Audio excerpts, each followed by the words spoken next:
in the Lamb's book of life, slain from the foundation of the world. If any man have an ear, let him hear. Right. He that leadeth into captivity shall go into captivity. Right. He that killeth with the sword must be killed with the sword. Right. Here is the patience and the faith of the saints. Read verse 8 again. And all that dwell upon the earth shall... Verse 9. Like it. If any man have an ear, let him hear. If any man have an ear, let him hear. Now, when you look at the word ear, in the Greek, it means to allow divine precepts to enter in. Divine precepts to enter into your mind. Come on now. He that leadeth into captivity shall go into captivity. So who led our people into captivity? Well, they must go into captivity. You reap what you sow. You reap what you have sown. And that's what so-called white people are afraid of. When you told them what they have to go through now the excuse is coming. It wasn't me, that was my great granddaddy. I don't want to be part of this conversation. Right? Please delete me. Right? Am I being recorded? Yeah. I don't want to be recorded. Right? But the Most High said what? Read that again. If he that leadeth into captivity shall go into captivity. He that killeth with the sword must be killed with the sword. That's how they ruled, man. That's how they got the world.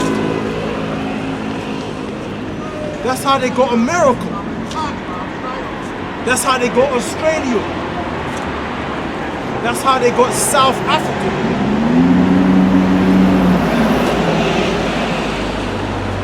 With the sword, the gun, the killing instrument.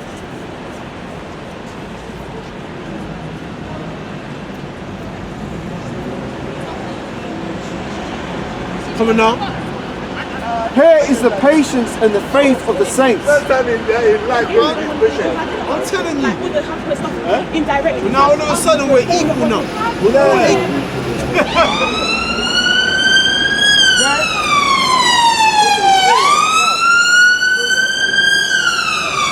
If you notice now white people want to be acting like they're the best of our friends. Even though they said we were only 3/5 of a human being. They're the best of friends. I'm telling you, if our people were shown what these people really did to us, it wouldn't be ethically right.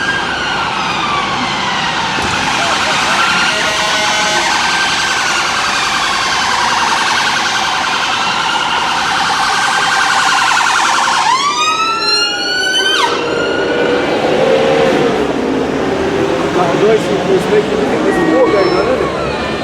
Huh? Amount of noise that the ambulance is making you think there's a war going on or something. If you have any idea what these people have done to you, you would say, no, it's not right for us to be friends. It's not right. It's not morally right. It's not ethically right for us to be friends. It's not right. When someone's done you that dirty, you feel like it's not right. Precept? There has to be a justice. And that's what the Bible, that's what the Most High is trying to teach our people. Justice. Because white people got no problem delivering justice when we done them wrong. Yeah. When we do them wrong, they're quick on it. They're quick. They're fast. But when we say about what they've done to us, nah, shut up. Yeah. Be quiet. Let that go. Yeah. You know? That's in the past. You just a nigga. Right?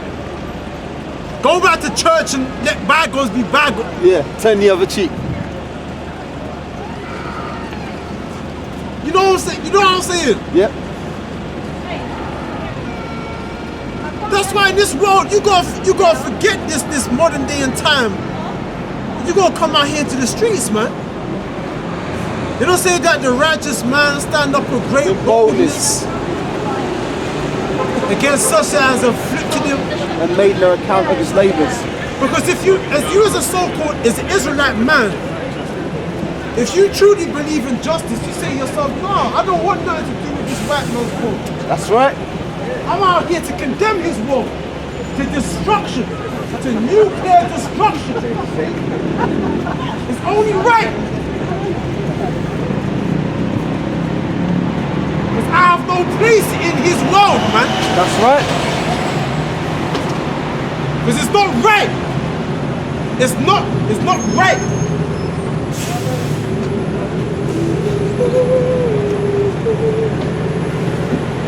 You got something? Yeah. Go bring up. This is Sirach 12 and verse 10. Never trust thine enemy. What? Never trust thine enemy. For as iron rusteth, so is his wickedness.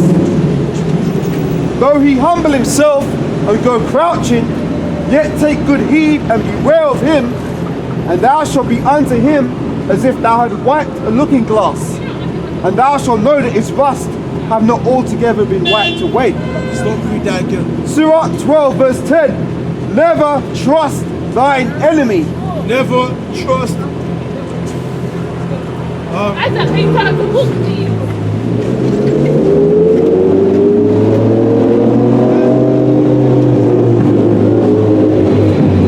The scriptures say, never trust thine enemy. Go to Deuteronomy 28 verse 68. Gotcha, yeah.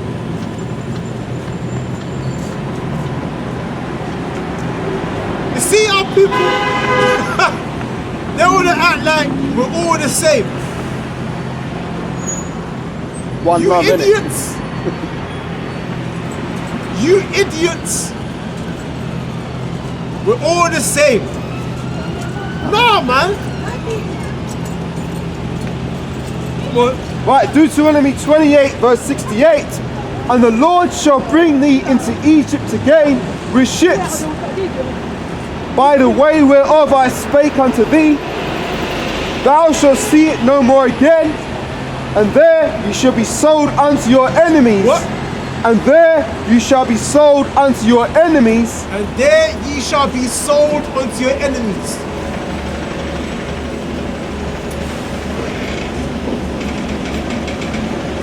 Who was sold for black people sold to?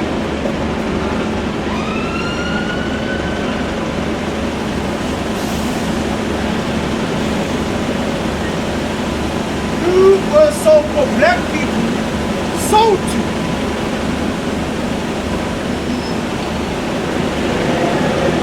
No. They know, but they don't want to say. Read that again, read that again, read that again. Right, Deuteronomy 28 verse 68 again.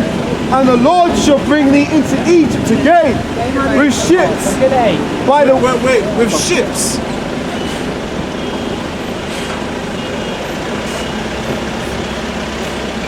I remember Egypt was a land of bondage, a land of captivity and servitude that our people had to serve under.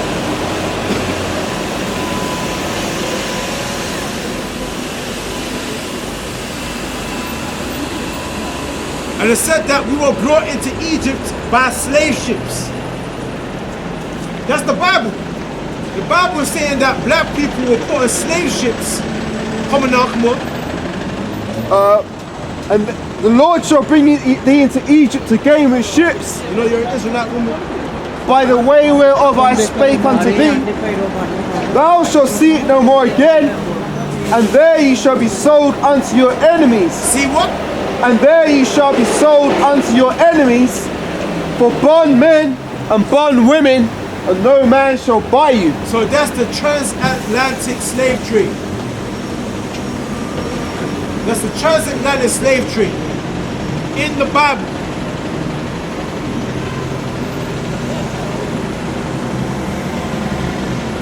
The Bible said that God's people will be put on slave boats and sold to their enemies. You can't get around that, man. You can't. How you doing, lads? All right? Right. Yes, thank you. Inshallah. All right. Google. Can't get around it. So let's go back to the verse where it says, never trust that enemy. Yeah.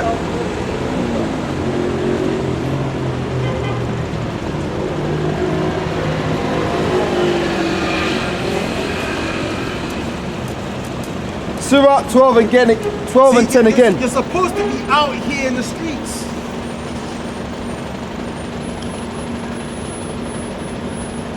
You're supposed to be edifying your people. Prophesying. You know? Surah 12 and 10 again.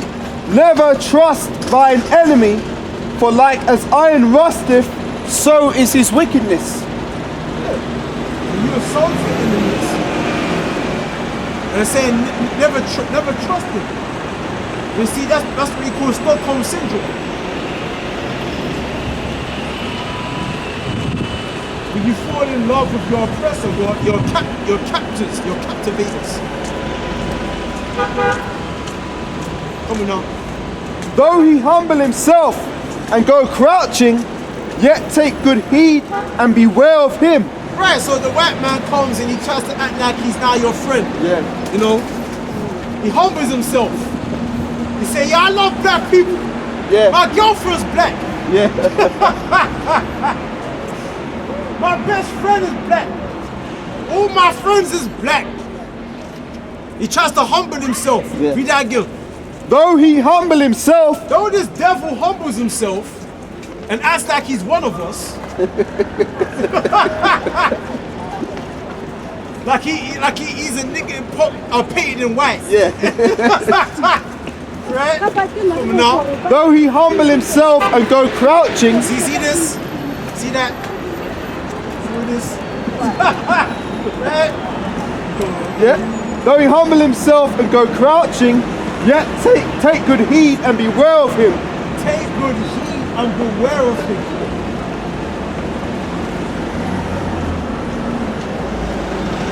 Take good heed and beware of him. Right? Why should you do that? Because you realize that there's still an agenda against us.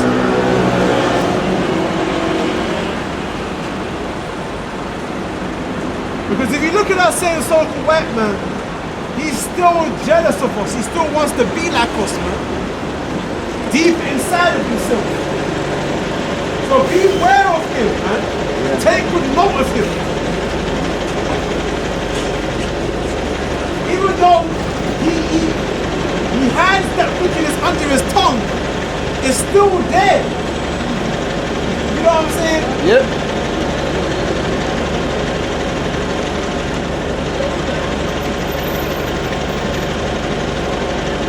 Where's that scripture? Job.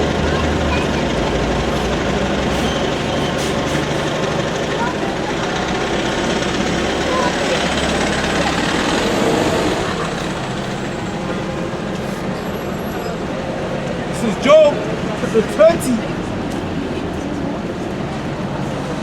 verse 11. His bones are full of the sin of his youth, we shall lie down with him in the dust. Right. His bones are full of the sin of his youth.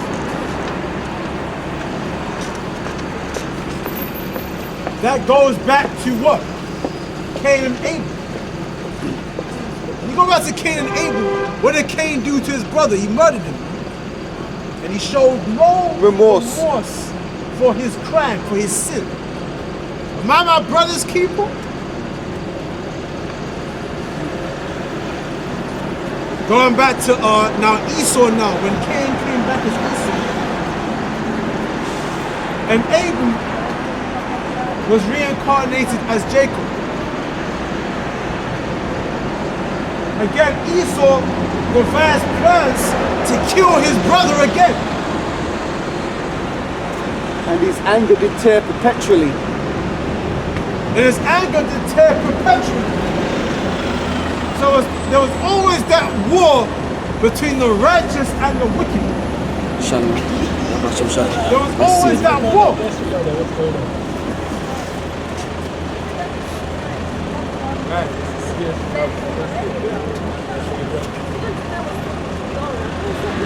Why you took over? Because you normally say 250 tax. Yeah, exactly. Yeah. Right? Therefore, trust thine enemy.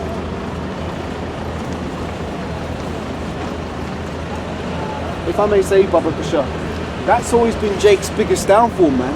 We're too compassionate as a people. We always think that, they're all right now, they're not as bad as they once were on this side, and we always end up getting burnt, man.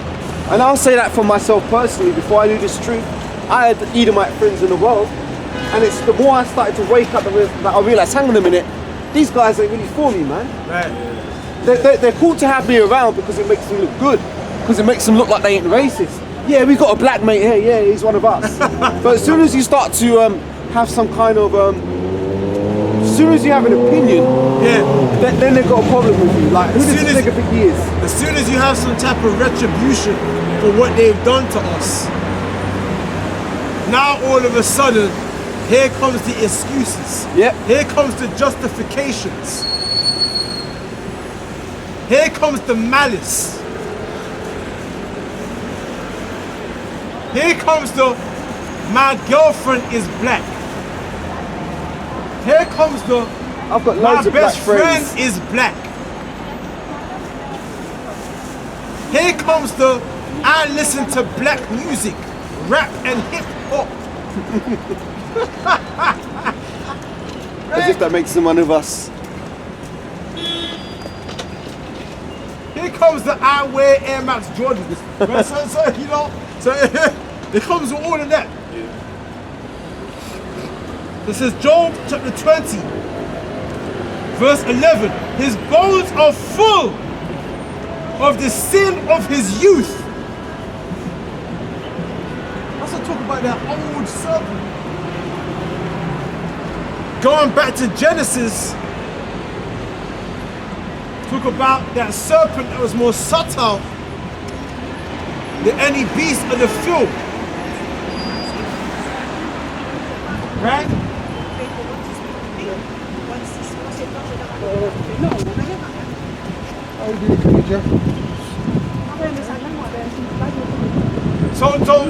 So this man's wickedness goes all the way back. This It's how much they hate man. They're ready to lick out one another's blood clot.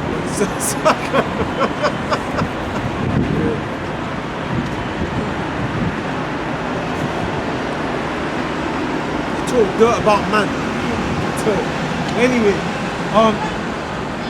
his bones is full of the sin of his youth. I'm telling you. And that's what they call it, iniquity, sin upon sin. All the sin that this man has amounted. Remember the sins that reach up to heaven. That's what I'm saying. And that's why it says that when the judgment comes, the earth shall reel to and fro, because it's going to be a heavy judgment.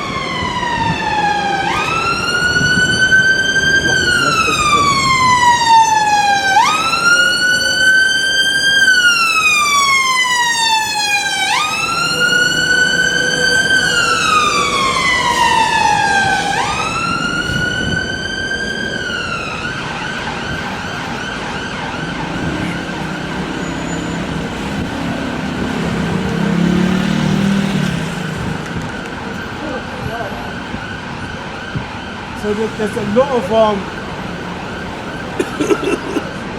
of retribution that this man has amounted. Sin upon sin, full of the sin of his youth. Full of the sin of his youth. So now this man has reached his full age. And that's when the Lord is going to have to bring about that judgment on the people. Because the scriptures talk about in Job, hold on, it says Job 14.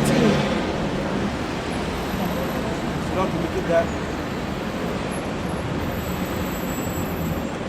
Job 14, verse 5. Seeing his days are determined, the number of his months are with thee, that has appointed his bounds that he cannot pass. So this man has now reached his full age now. So talking about the sin of his youth, and now he's reaching his full age.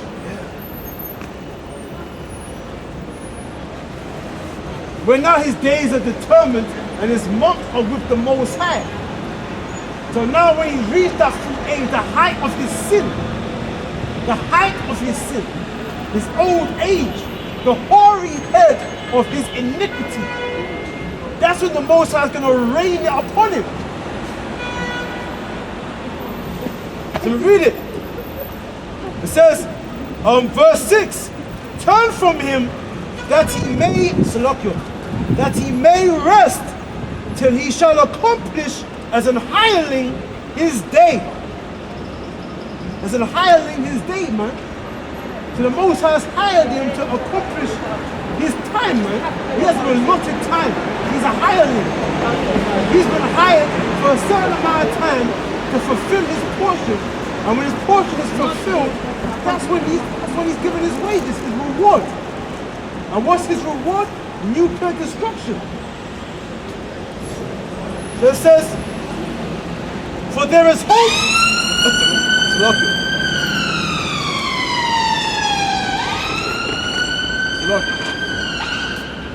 For there is hope of a tree.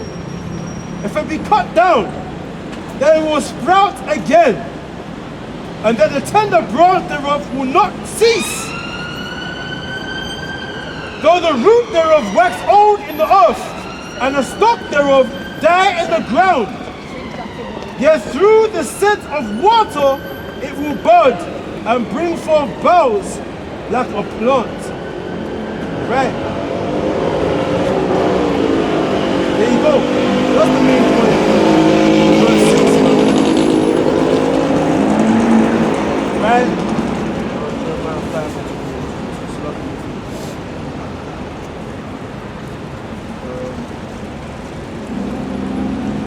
Right.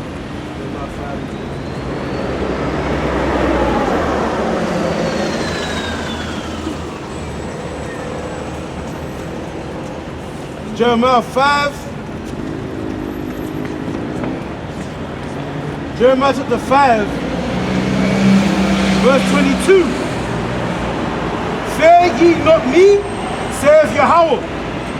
Will ye not tremble at my presence, which I placed the sand for the bound of the sea by a perpetual decree, that cannot pass it, and though the waves thereof toss themselves, yet can they not prevail. Though they roar, yet can they not pass over it. Right. So that's he's accomplished as a hireling his day. As the sea toss and turn, the waves toss and turn, they cannot overpass that decree. Right? Because you have the ocean and you have the sand itself. And the waves cannot pass that decree, man. For the so-called white man himself, he's been given a decree that he cannot pass. So once he's fulfilled the height of his sin, his old age, his hoary head, that's when the Most High is going to have to issue that death decree on this man. Right? No peace in here. And this is the book of Revelations 14 and 15. And another angel came out of the temple, crying with a loud voice to him that sat on the cloud, thrust in thy sickle and reap, for the time is come for thee to reap. Because remember, whatever you sow, you reap. If you reap good, you receive good. If you reap evil, you will receive evil. Right? I say it again. The book of Revelations 14 and 15. And another angel came out of the temple, crying with a loud voice to him that sat on a cloud, thrust in thy sickle and reap, Right. For the time is come for thee to reap, Right. for the harvest of the earth is ripe. That's the end of Esau's world. That's the end of Esau's world. The time of harvest. Because I am thinking real. Right? In Matthew chapter 13, it speaks about let the tares and the wheat grow together until the time of harvest is come. It says the angels are what? The reapers. Right? They go cut down the wheat and the tares and put them into barns. The tares, they're going to pass into the fire and the wheat into barns. That's talking about the end of the harvest, the end of the world. That's the end of this time and this age. The end of this timeline. You people don't understand. No way. You people do not understand. You can't get it.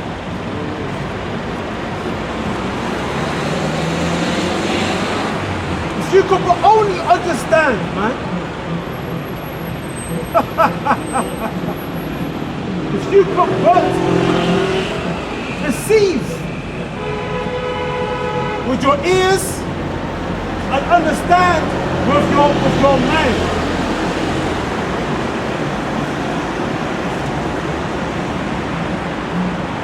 George, go back to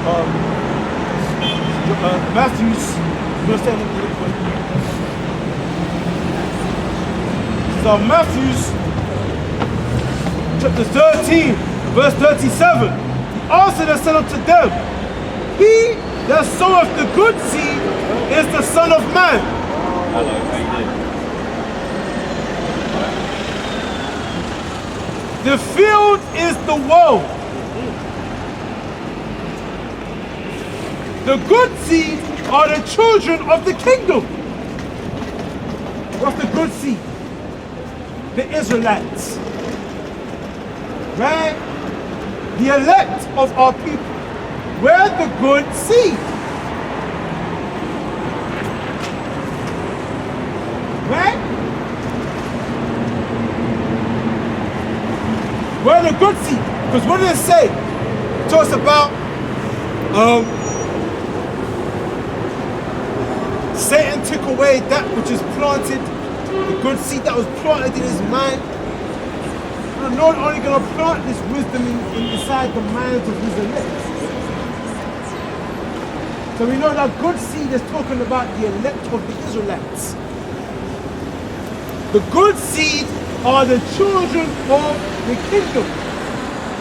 Who's going to receive that good seed? What is the good seed? This word.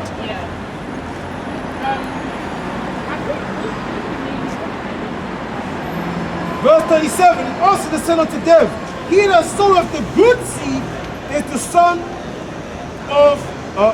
of man.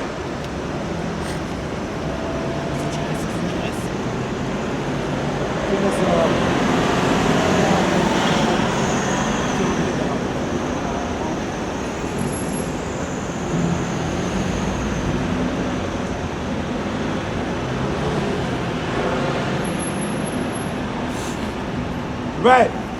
Luke chapter 8, verse 11. Now the parable is this. The seed is the word of the Most High. The seed is the word of the Heavenly Father, man. John 1:1. So let me read it. Matthew 13, verse 38. The field is the world. The good seed are the children of the kingdom. Where the tares are the children of the wicked one. The tares are the children of the wicked one. The enemy that sowed them is the devil. The harvest is the end of the world. And the reapers are the angels. As therefore the tares are gathered and burned in the fire, so shall it be in the end of this world.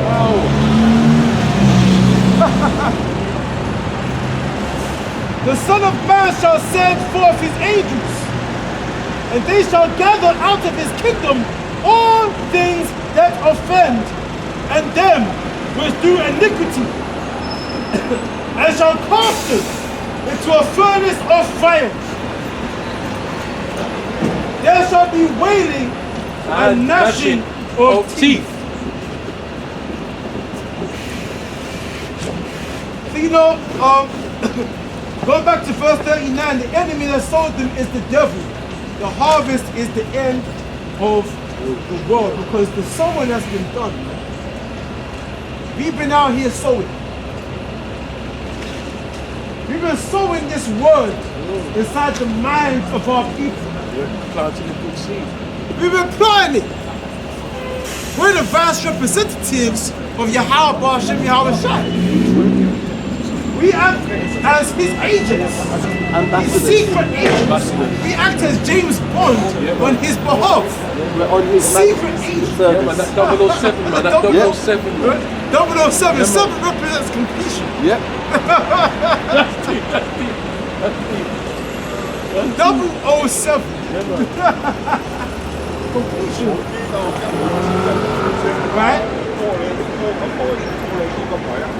14,000. You see? We're out here sowing this word into the minds of the elect.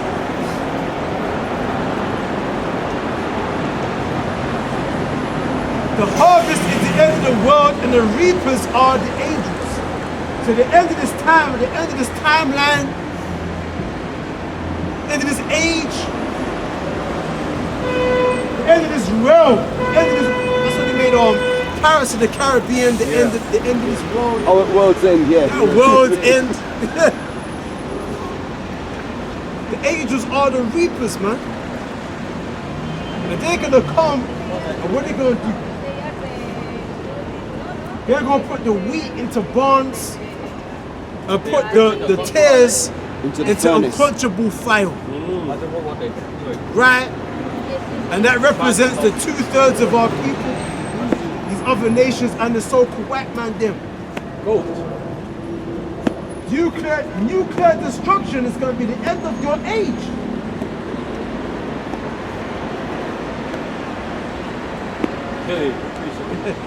I appreciate it. Yeah. And Book of Matthew, verse 7 and 19. Every tree that bringeth not good fruit is hewn down and cast into the fire. Wherefore by their fruits ye shall know them. By their fruit, you're gonna know them. That means you're co-signing. Yeah, is that fire? Yeah, man, fire for both. They're gonna be cast into the fire. But who's gonna cast them? The Most High's gonna cast them into fire. Is it no doubt good? You're unprofitable. Yeah. Ain't no profit gonna come out of the 2/3 of our people. There's no profit gonna come out of the so-called white man. So cast them into nuclear destruction.